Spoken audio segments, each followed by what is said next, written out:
На ТНВ субботний выпуск новостей Татарстана. В студии Алексей Калиничев. Здравствуйте, и вот о чем расскажем. Традиционный и неординарный. Мне нравится наслаждаться песнями и танцами и делить с вами то чудо, которое называется Сабантуй. Чем запомнится Сабантуй 2017, расскажет Дмитрий Аринин. Буйная река, крепкие берега. Приближением весны мы уже боялись, что нынче будет. Как в Татарстане защищаются от затоплений? Лина Изнатуллина. В Казани искали следы пророка. Литературные что-то там. Ворота. 29. Вместе с мусульманской молодежью квест прошла Элисан Сабирова. Спортивная суббота в Казани. Детям очень нравится. Ну, вообще, мне самой тоже нравится. Красиво смотреть на это. О чирлидинге, воркауте и баскетболе. Салават Хамадуллин.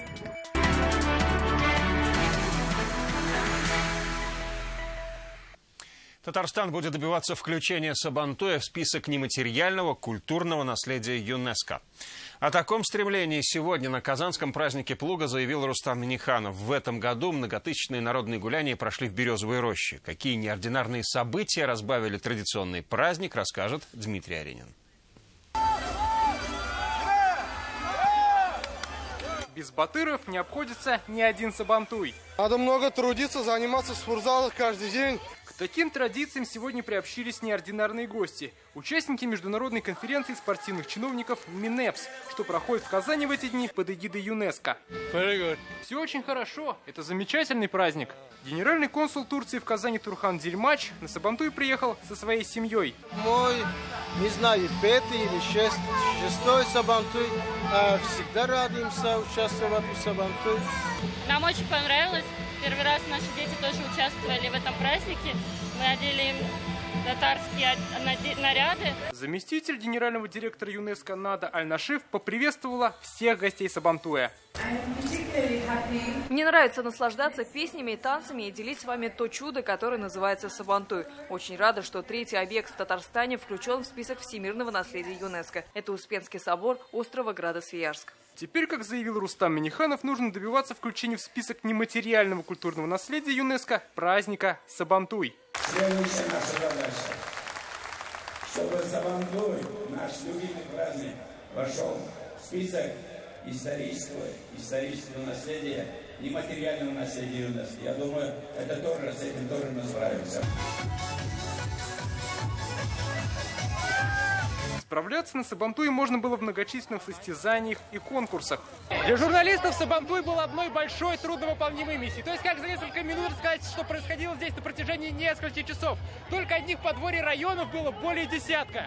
Добро пожаловать! Не пойдет, надо ускоряться. Добрый день, как вам Сабантуй? Чем вы тут занимаетесь? Сабантуй круто, мы показываем трюки с мячом, футбольный фристайл. К победе нужно стремиться, и это очень интересно. Для детей были свои развлечения. Нужно еще быстрее. Телепортируемся. А можно было сделать забавное фото. Как вам такое фотография в таком образе? Очень интересно. На сценах выступали фольклорные коллективы. Для гостей работали множество аттракционов. То есть в Березовой роще выросло многотысячное веселье, что называется, на любой вкус и цвет. Позитив излучала и по-настоящему летняя погода, что тоже праздник. Дмитрий Аринин, Марат Сейдгараев, ТНВ, Казань.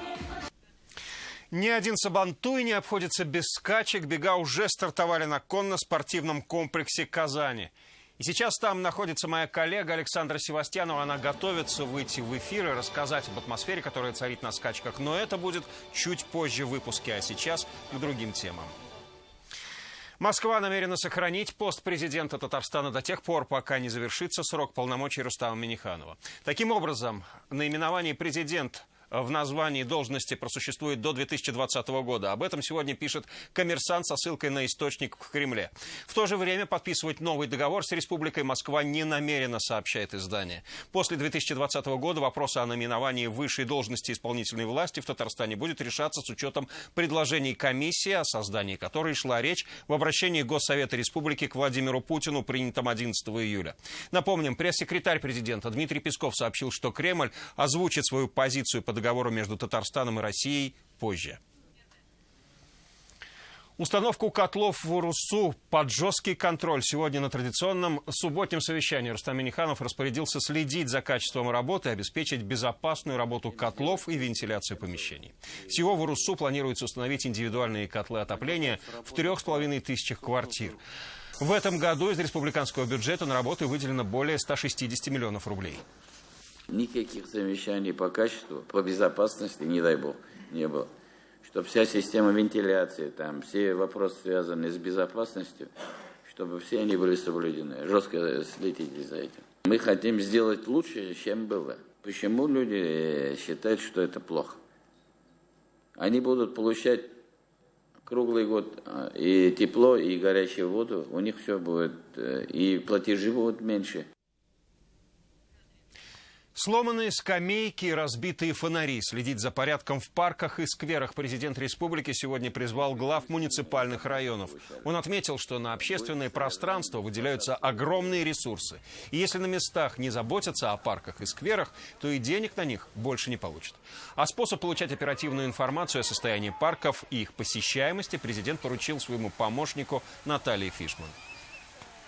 Будет обидно, если все, что сделано сейчас, оно будет не востребовано или будем наплевательски относиться. Речка с характером. В селе Егорьево Лаишевского района по весне привыкли к большому потопу. Местная река Брысса расширялась до земельных участков. И вот за дело взялись экологи, за год расчистили и укрепили берега, углубили дно. Масштабные работы на 8 миллионов рублей почти завершены. Спасло ли это сельчан и каким еще рекам весной придется потесниться, расскажет Лина Зинатуллина.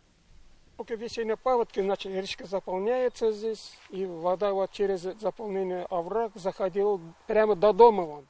Дом семьи Закировых один из тех, что близко к берегу. Сколько себя помнят, весну ждали с ужасом. От воды из погребов спешно спасали урожай из загонов скотину. С виду спокойная речка Брысса топила почти 100 домов. Доходила до такого уровня, соответственно, полный двор туда. Зато теперь реку не узнать. С начала года пойму расчистили от зарослей, дно углубили, берега укрепили. Так что уже этой весной реке пришлось потесниться. Нынче была первая весна радостная, что нас не затопляло.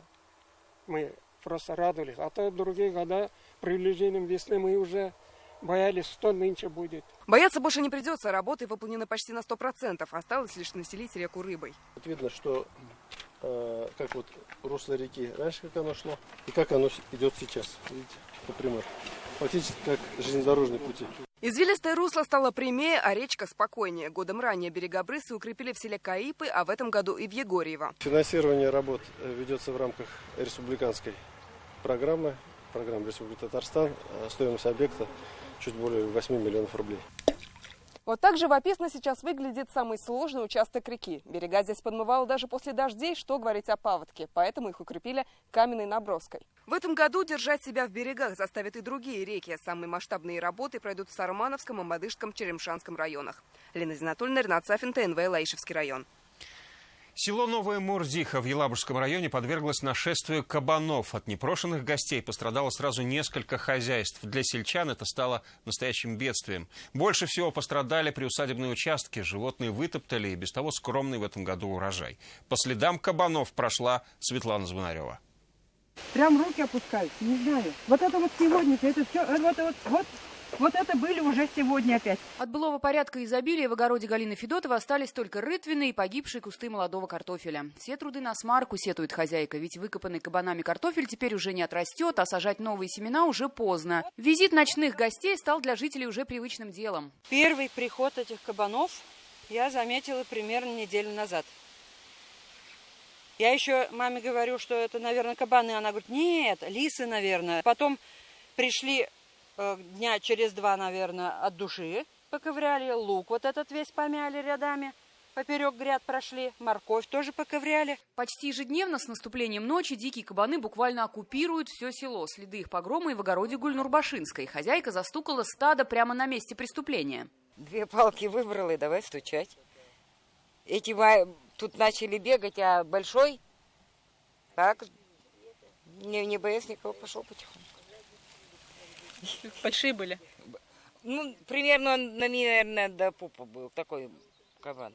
Специалисты говорят, кабанов в населенные пункты может привлекать поиск пищи. Дикие свиньи вольготно чувствуют себя неподалеку от жилища человека. Поэтому во избежание прихода незваных гостей устраивать мусорки на территории населенного пункта категорически запрещается.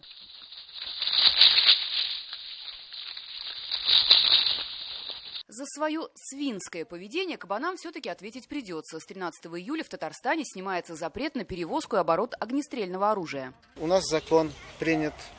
До 12 июля нельзя даже не то что стрелять, с оружием ходить. Вот после 12 числа, 13 уже охотников приглашал, они пришли, посмотрели все. После 13 придем. Сегодня на территории охотохозяйств Елабужского района проживает около 250 кабанов. Допустимый отстрел животных на период с 1 июня по 28 февраля 2018 года 120 голов. Светлана Звонарева, Ирина Сушилова, Айрат Шейгалямов, ТНВ Елабуга. Следы пророка сегодня искали в Казани. Дорогу осилили знатоки истории старотатарской слободы. С такой игры квеста сегодня в столице стартовал форум мусульманской молодежи России. Уже завтра форум продолжит работу в Болгаре, что связывает Казань с его именем, с именем пророка Мухаммеда, и в чем актуальность форума, расскажет Лейсан Сабирова. Задание в руках по курсу «Старо-татарская слобода» от Галеевской до Апанаевской мечети. Следы пророка ведут к культовым объектам, где хранится очередной ключ. Первый был это у нас набережная, где озеро Кабан. Второй у нас вот мечеть вот эта Апанаевская. Смотрите. А вот это алфавит. Это же алфавит. Просто номер букв в алфавите. Апанаевская мечеть открывает дорогу к музею Тукая. В следующей задачке написано «Эби Патша», то есть Екатерина II. С ее именем связаны сразу несколько фактов. Именно она разрешила строить каменные мечети. И первый такой объект – это мечеть Марджани. Кто владеет информацией, у того ориентир по старо-татарской слободе. Мы обозначили мечети, мы обозначили интересные реконструкции нашего города. Конечно же, они на этих точках, возможно, и не найдут следы пророка, но это места, где можно ознакомиться с нашей историей, с нашими традициями. Была в Казани раза 4-5, то есть некоторые места знаю, некоторые вот первый раз. Я даже не знала, что еврейская школа, например, есть, вот, в которой мы посидели. Коллективным разумом цель все-таки достигают. Вы нашли, справились со всеми заданиями. Я вам вручаю последний пазл. Карты сошлись. Перед ребятами белая мечеть в Болгаре. Все последующие дни форума пройдут на древней земле. Но перед этим коллективный намаз. Мусульманская молодежь, ей дается возможность на таких площадках формировать некую общность. Ребята с разных регионов в дальнейшем, то есть распространяют то, чем они зарядились здесь, уже в своих регионах. План на неделю – мастер-классы, лекции, беседы о чистоте религии. Главная тема – жизнь пророка. О необходимости знаний подчеркивает первый заместитель муфтия Татарстана. Сейчас есть палитра. Есть возможность, так скажем, две возможности. Это спросить человека, который несет ответственность за свои слова, и спросить человека, который не несет ответственность. Интернет-сайт. К тому же форум – хорошее место для знакомств, поспособствовал созданию 8 семей. Лейсан Сабирова, Рамзиль Гарипов, ТНВ Казань. В селе Зюрима Мадыжского района прошел самобытный фестиваль кряшинской культуры. Петрау в этом году собрал около 60 тысяч гостей со всех уголков России. По традиции на территории фестиваля работали сцены эстрады, фольклорный двор, площадка «Кряшинская красавица». Петров день у Кряшина – один из самых важных событий в этом году и считается календарной границей года. Десятки фольклорных коллективов создали непередаваемую атмосферу кряшинского народного гуляния. Отдыхали с размахом до полуночи.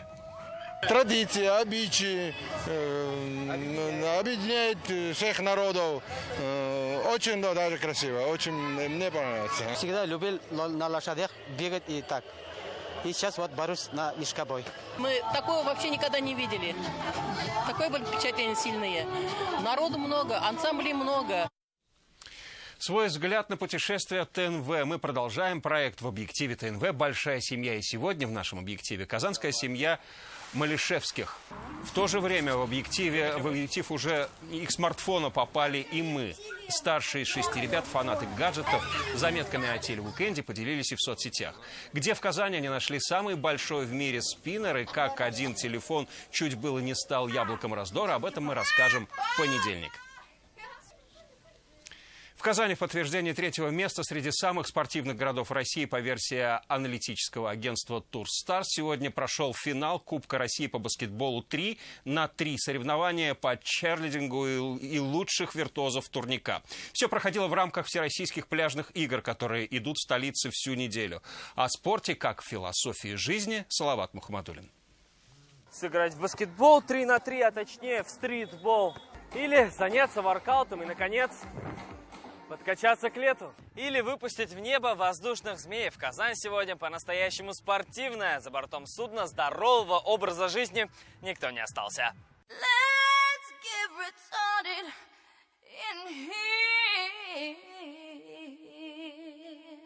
12 секунд на атаку, размышлять и по 90 минут передавать мяч друг другу, как некоторые футболисты, им не положено. На финал Кубка России по баскетболу 3-на-3 приехали сразу 24 команды со всей России. Один из самых молодых олимпийских видов спорта собрал лучших игроков страны. Пассажиров и туристов среди них точно не было. 1 очко в концовке, это как в лучших традициях NBA. Все здорово, Казани, хочется сказать большое спасибо.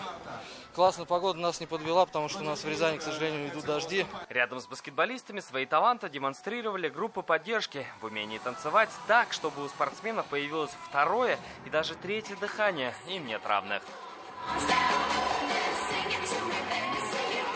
Мы должны показать хороший, красивый черлидинг, красивые прыжки, красивые танцы и жесткие руки. Как рыба в воде в жаркую погоду чувствовали сегодня себя атлеты на первенстве по воркауту. Красиво подтянуться и под музыку выполнять вольные упражнения. Такими темпами этот вид спорта скоро появится на Олимпиаде. На турниках, брусьях и прочих металлоконструкциях. Под музыку, красиво.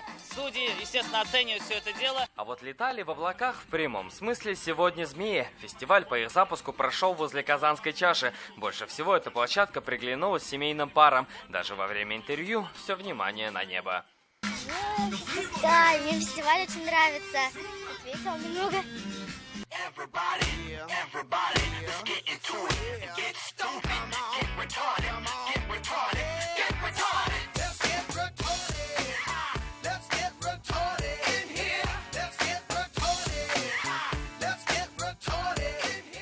Так прошла спортивная суббота в Казани. Лето у нас точно заждались. Салават Мухаммадуллин, Даниил Филатов, ТНВ, Казань. Татарстан за здоровый образ жизни. Сегодня в Казани финишировал веломарафон. Спортсмены за 2 недели проехали больше 1000 километров. Кроме Казани, марафонцы проехали через Елабугу, Азнакаево, Альметьевск, Нурлат и Болгар. Основные сложности – это погодные условия. Это непрерывные дожди первые 10 дней. Это вот главная проблема. И сейчас, по традиции, время обзора всего самого интересного в интернете за неделю. На этот раз Арман Костанян подготовил специальный выпуск рубрики «В сети» из Белярска, где проходит международный форум СЭЛЭТ.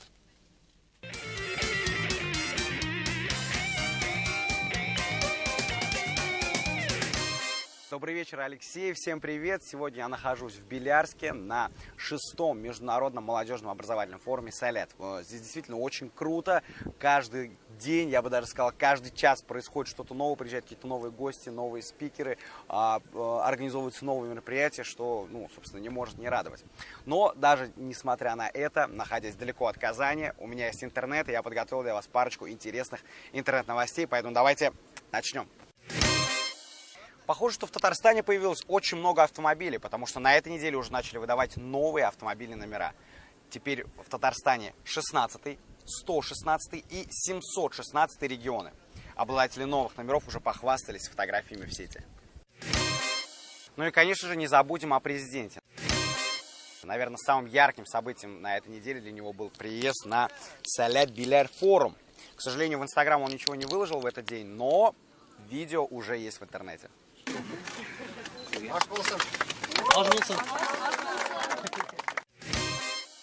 Видеоролик, который просто взорвал интернет на этой неделе. Ведущий одного из телеканалов очень уж эмоционально отозвался о новости, в которой депутаты подняли себе зарплату со 100 тысяч до 200 тысяч рублей. депутаты Красноярского законодательного собрания увеличили себе зарплаты в 2 раза. Ребята, похлопайте, пожалуйста, за кадром. Вы молодцы, законодательное собрание, вы этого полностью заслужили, это здорово, вы идете правильными шагами. Это круто куда-то избраться, а потом самому себе поднять зарплату. Если сейчас народный избранник в среднем получает 100 тысяч рублей, то будет почти 200. Я благодарю вас, ни в чем себе не отказывайте. Как вы жили на 100 тысяч рублей, мы даже не представляем. Вы молодцы. Спасибо вам за достойный труд. Полностью согласен с сомнением ведущего. И тоже задаюсь вопросом, как же они так жили-то на 100 тысяч рублей, а? Голодали, наверное, бедняжки. И напоследок топ-запрос татарстанцев в Яндексе. На первом месте День шоколада, который прошел 11 июля. Также новые правила перевозки детей в автомобиле. И, конечно же, праздник Сабантуй, который стартанул на этой неделе. На этом сегодня все. Спасибо вам большое. Увидимся на следующей неделе с новой порцией свежих новостей. Пока!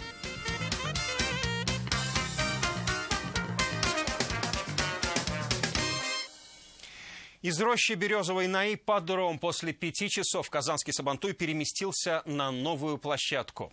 Сейчас в конно-спортивном комплексе идут скачки. За зрелищными соревнованиями наблюдает наш корреспондент Александра Севастьянова. Она с нами на прямой связи. Саша, добрый вечер. Как там проходят бега? Здравствуйте, Алексей. С праздником вас для начала. Прекрасная праздничная сегодня атмосфера на ипподроме. Отчасти это благодаря погоде. Сегодня весь день тепло и солнечно. У зрителей есть отличная возможность наблюдать скачки с открытой трибуны. Многие подходят близко к металлическим ограждениям и видят наездников совсем близко. Сегодня в программе 8 скачек и 3 заезда. Общий призовой фонд почти 1 800 000 рублей. Уже успели разыграть приз Казанского Кремля и приз Завдата Хабибуллина, легенды Казанского ипподрома. Он входил в число лучших наездников Советского Союза. С минуты на минуту начнут разыгрывать приз Сабантуй 2017. Ну а сейчас я предлагаю вам посмотреть отрывок сегодняшних скачек.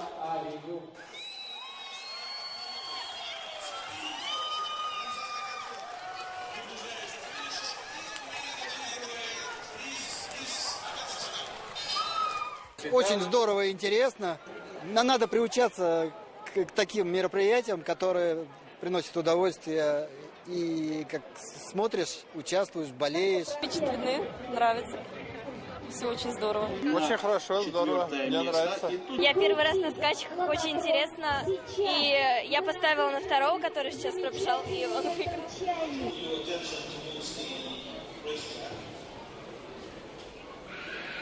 Кроме скачек, сегодня на территории комплекса проходит ярмарка сельхозтоваров. Стоит отметить, что очень много не только жителей Татарстана, но и гостей столицы. Разбавляет вечер праздничный концерт с участием звезд татарской эстрады. Ну а завершится вечер праздничным салютом в честь Сабантуя. Еще раз хочется поздравить всех зрителей с праздником и передаю тебе слово, Алексей. Спасибо, Александра. Это было включение с ипподрома, где проходят праздничные скачки. Впереди прогноз погоды. Я напоминаю, что все репортажи этого выпуска можно увидеть на сайте нашей телекомпании, а также на канале YouTube. До встречи в 21:30.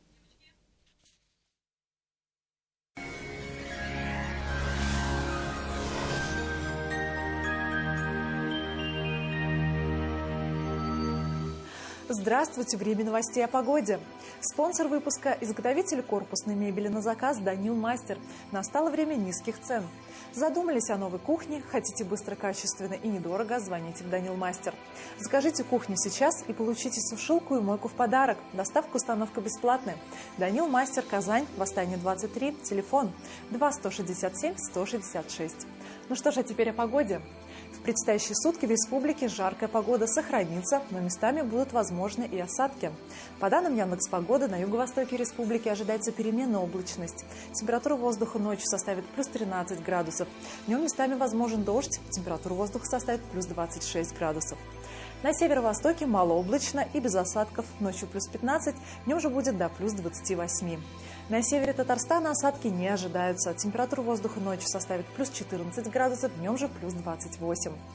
На северо-западе малооблачно и без осадков, плюс 14 градусов ночью, плюс 28 днем.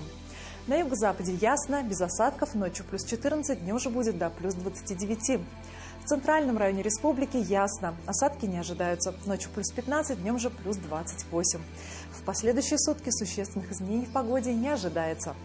Кукмарский завод металлопосуды – один из ведущих российских производителей литой толстостенной алюминиевой посуды под торговой маркой «Кукмара». В ассортименте более 400 наименований товаров, посуда с антипригарным и декоративным покрытием, товары для туризма и отдыха, формы для хлеба. Какая бы погода ни была за окном, посуда торговой марки «Кукмара» создаст уют в вашем доме и хорошее настроение вашим домочадцам. Готовьте с удовольствием, радуйте родных и близких. «Кукмара» – удобная посуда, вкусная еда. В Казани предстоящей ночью будет ясно и до 17 градусов тепла. Днем же ожидается переменная облачность, плюс 29 градусов. Ветер западный слабый. Атмосферное давление составит 757 миллиметров ртутного столба. Влажность воздуха 70%, магнитное поле Земли спокойное. Это были все новости о погоде. В студии была Маргарита Павлушина. До свидания.